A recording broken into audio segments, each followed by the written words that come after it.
అందమైన చర్మ సౌందర్యం మీ సొంతం. Second aqua radiance deep cleansing gel.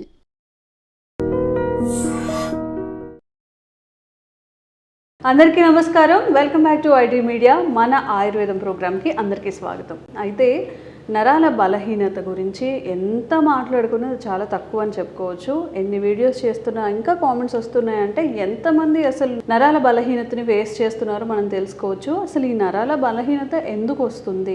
మనం చిన్నప్పుడు చూసినట్లయితే మన అమ్మమ్మో తాతయ్యో వాళ్ళు నడవడానికి కాస్త మనల్ని సపోర్ట్ తీసుకోవడం, లేకపోతే ఒక అడుగులు వేయలేకపోవడం, ఏదైనా ఇచ్చిన వాళ్ళు పట్టుకొని హోల్డ్ చేయలేకపోవడం ఇలాంటివి జరిగాయి. బట్ ఇప్పుడు చిన్నపిల్లల్లో కూడా ఈ నరాల బలహీనత వస్తుంది. ఓపిక లేకపోవడం, ఏ పని చెప్పినా నేను చేయలేని చెప్పడం, బద్ధకంగా అనిపిస్తుందనో లేకపోతే నా వల్ల కాదు, నాకు చాలా అసలు నీరసంగా ఉందని చెప్తూ ఉంటారు.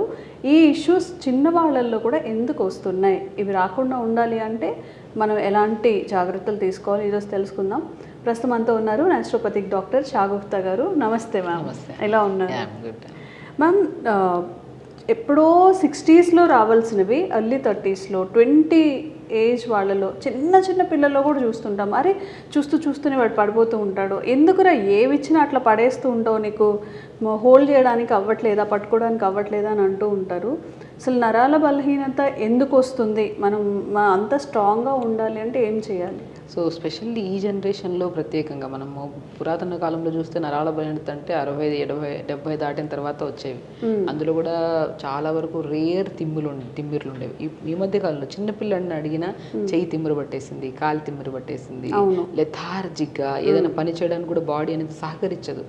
ఎందుకంటే ఇప్పుడు నరాల బలహీనత రావడానికి మేజర్ కారణం 3 విటమిన్స్ అని చెప్తానండి. Vitamin B12, B complex vitamins తగ్గిపోయాయా, నవ్వుకు స్ట్రెంథింగ్ ఉండదు. డి విటమిన్ చాలా ఇంపార్టెంట్. డి విటమిన్ మనకు మెయిన్ ఇంపార్టెంట్ కాల్షియం ఒకటి, డి విటమిన్ ఒకటి, అండ్ స్పెషల్లీ B12 ఒకటి, అండ్ ఇంకా కొద్దిగా మనం చూస్తే ఐరన్ డెఫిషియన్సీ. ఈ 4 డెఫిషియన్సీస్లో మన బాడీలో ఎప్పుడైతే తక్కువ అయిపోతాయో డెఫినెట్గా మనకి వయసుతో సంబంధం లేకుండా ప్రతి ఒక్కరికి ఇప్పుడు 20 to 30 years వాళ్ళు తీసుకుంటే సయాటికా పెయిన్, బ్యాక్ పెయిన్, మోకాలు నొప్పులు, సర్వైకల్ స్పాండిలైటిస్ ఒక్కటి కాదు, మ్యాక్సిమం లిస్ట్ తీస్తే రాస్తుంటే చెప్తూనే ఉంటారు నొప్పులు. అలా అయిపోయాయి. ఎందుకు అంటే మనం తీసుకుంటున్నాం. ఇప్పుడు మనం ఏదైతే ఇప్పుడు మనం మునక్కాయల గురించి మాట్లాడుతున్నాం. మునక్కాడలో సుప్రీం వెజిటబుల్ ఇది యాక్చువల్లీ. మునక్కాడలు కానీ, మునగాకు కానీ, మునక్కాయ లోపల మనం మునక్కాడిని కోస్తే లోపల విత్తనం ఉంటుంది చూడండి, ఆ విత్తనం కూడా బ్లడ్ని ప్యూరిఫై చేసి నర్వ్స్కి స్ట్రెంథనింగ్ యూజ్ చేస్తాం. అంత సుప్రీం ట్రీ కింద కన్వర్ట్ మనం మాట్లాడతాం దీన్ని. సో ఇదంతా తీసుకుంటున్నాం, కానీ అయినా డెఫిషియన్సీ ఎందుకు వస్తుంది? చాలా మంది అంటుంటారు. ఇప్పుడు మనం మునగాకు గురించి మాట్లాడతాం, మాకు అందరికి తెలుసు మేడం మేము వాడుతున్నాం, కానీ మాకు తగ్గట్లేదు అంటుంటారు.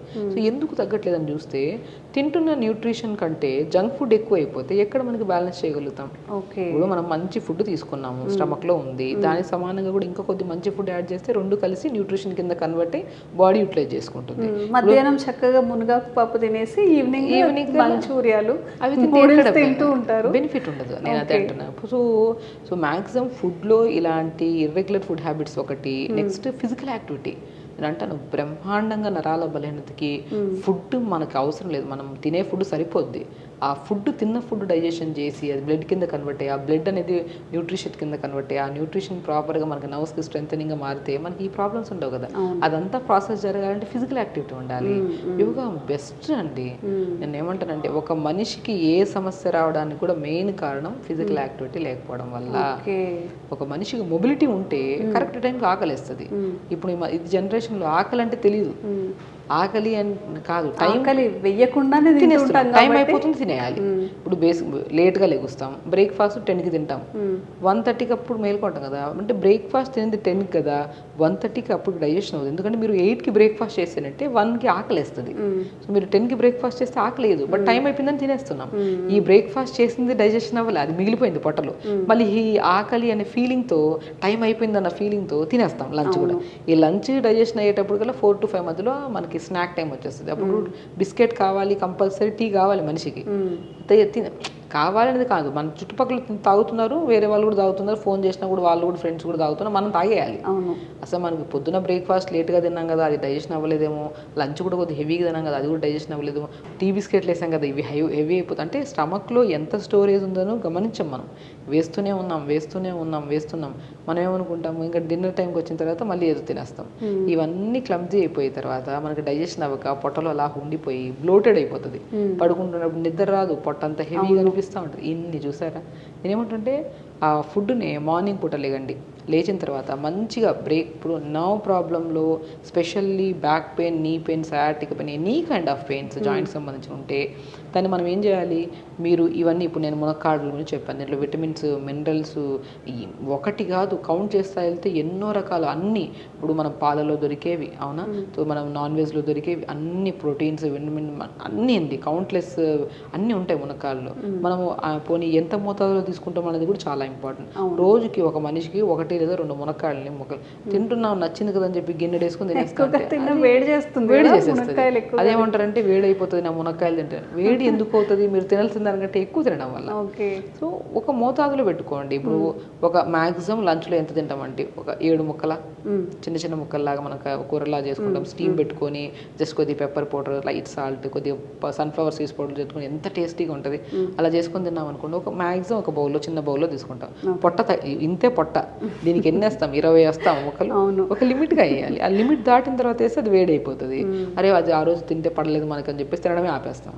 సో అలా కాదు, మనము ఈరోజు మునక్కాయలు తిన్నామా, ఓ రోజు పాలకూర తిన్నామా, ఓ రోజు మెంతి కూర తిన్నామా, ఓ రోజు సొరకాయ తిన్నామా, ఓ రోజు బీరకాయ, ఓ రోజు కాగా, అన్నిట్లో ఉంటాయి విటమిన్స్. కానీ ఎంత మోతాదులో తింటున్నాం అనేది చాలా ఇంపార్టెంట్. లిమిట్గా తింటే అది న్యూట్రిషనే, అది మోర్ తింటే అది విషమే అంటాను అంతే. సో అలాగా లంచ్ టైం, మార్నింగ్ బ్రేక్ఫాస్ట్ టైంలో మంచిగా జావ చేసుకోండి.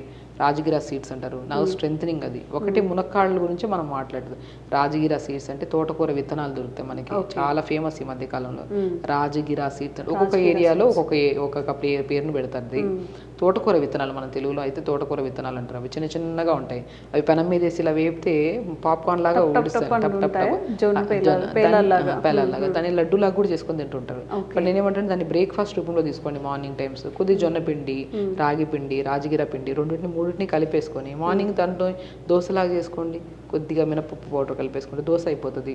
ఒకరోజు ఇడ్లీ బ్యాటర్లో కలుపుకోండి పౌడర్ని కొంచెం, ఇంకొద్దిగా ఇంకా హై న్యూట్రిషన్ అవ్వాలంటే కొన్ని పంకిన్ సీడ్స్, పూల్ మకానా కూడా అద్భుతంగా పనిచేస్తారు నరాల బలహీనతకి. పూల్ మకానా అంటే తామర గింజలు. నేను 4-5 ఆప్షన్స్ చెప్తున్నాను, ఎందుకంటే మీకు ఏది ఈజీగా అవైలబుల్గా ఉంటుందో అది తెప్పించుకుంటారనేసి.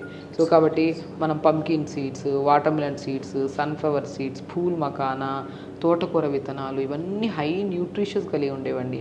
మనకి ఈజీగా కూడా దొరుకుతాయి. మనకి ఎక్కడ దొరకనంత అని కాదు, ఎక్కడైనా సరే దొరుకుతాయి. ఒక దొరకని పక్షాన మనం మ్యాక్సిమం రాగి పిండి అయితే దొరుకుతుందా, జొన్న పిండి దొరుకుతుందా, సజ్జ పిండి దొరుకుతుందా, బార్లీ కూడా దొరుకుతాయి. వీటన్నిటిని కాంబినేషన్ చేసుకోండి.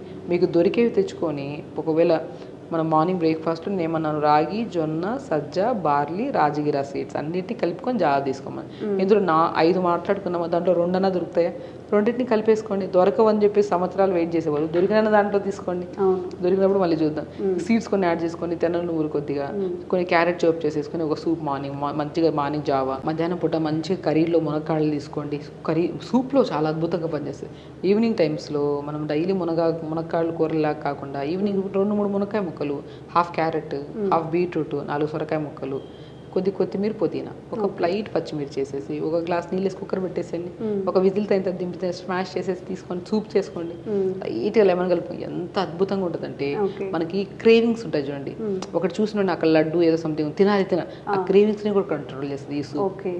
టమ్మీ ఫుల్ గా ఉన్నప్పుడు ఇంకో ఏదో తినాలని అనిపించదు, అది హెవీనెస్ ని కంట్రోల్ చేస్తుంది. ఫస్ట్ పాయింట్ ఆ క్రేవింగ్స్ ని కంట్రోల్. ఎందుకంటే జ్యూస్ అనేది మనకి లిక్విడ్ ఫామ్ కదా, మోర్ న్యూట్రిషన్. అది ఉందనుకోండి మనకి ఏది తినాలి అది తినాలన్న క్రేవింగ్స్ రావు. సో అది సూప్స్ చేసుకోవచ్చు. మనం మ్యాక్సిమము ఆ మునక్కాయల లోపల గుజ్జుని అంత లైట్గా ఉడకబెట్టి ఆ గుజ్జు అంతా తీసేసి చపాతీ పిండిలో కలుపుకొని చపాతీ చేసుకోవచ్చు. ఆ మునక్కాయ గుజ్జుని తీసుకొని ఇడ్లీ బ్యాటర్లో కలిపి ఇడ్లీ చేసుకోవచ్చు. అద్భుతం అండి. ఒకసారి వంట చేసుకున్న ప్రతి ఒక్కరికి చెప్తున్నాను, చిన్నగా దాన్ని ఎలా వాడచ్చు అని ఇంకొద్ది మాడిఫై చేస్తే రోజుకు ఒక డిఫరెంట్ ఐటమ్ వండొచ్చు అంటాను. మనం ములంకాడ అంటే ఎక్కువ సాంబార్లో ఏదైనా పులుసులాగా చేసుకొని తింటాం తప్పితే ఇడ్లీలో కానీ ఇట్లా బ్యాటర్స్గా యూస్ లైట్ ఉడకబెట్టేసి దాని పిప్పంతా తీసేసి ఇడ్లీ పిల్లలు మునక్కాళ్ళు అంటే కొంతమంది తినరు, అది తీసేసి ఈ పిప్పంతా తీసేసి ఇడ్లీ బ్యాటర్లో కలిపేసుకొని కొన్ని సన్ఫ్లవర్ సీడ్స్ పౌడర్ కలిపేసుకొని ఇడ్లీ చేయండి, టేస్టీగా ఉంటుంది. మనం ఇడ్లీ అంటే 4-5 ఇడ్లీలు వేసుకుని ఇంత చట్నీ వేసుకుని తింటుంటాం, అయినా కూడా ఆ టేస్ట్ అనిపించదు. బట్ ఇలా చేసుకోండి, చాలా అద్భుతంగా ఉంటుంది. సో టేస్ట్ వండే విధానంలో మనకు తెలిసి ఇప్పుడు డాక్టర్సే చెప్పాల్సిన అవసరం లేదు, సింపుల్ టెక్నిక్స్ వండే వాళ్ళకి అన్నీ తెలిసి ఇది యాక్చువల్లీ.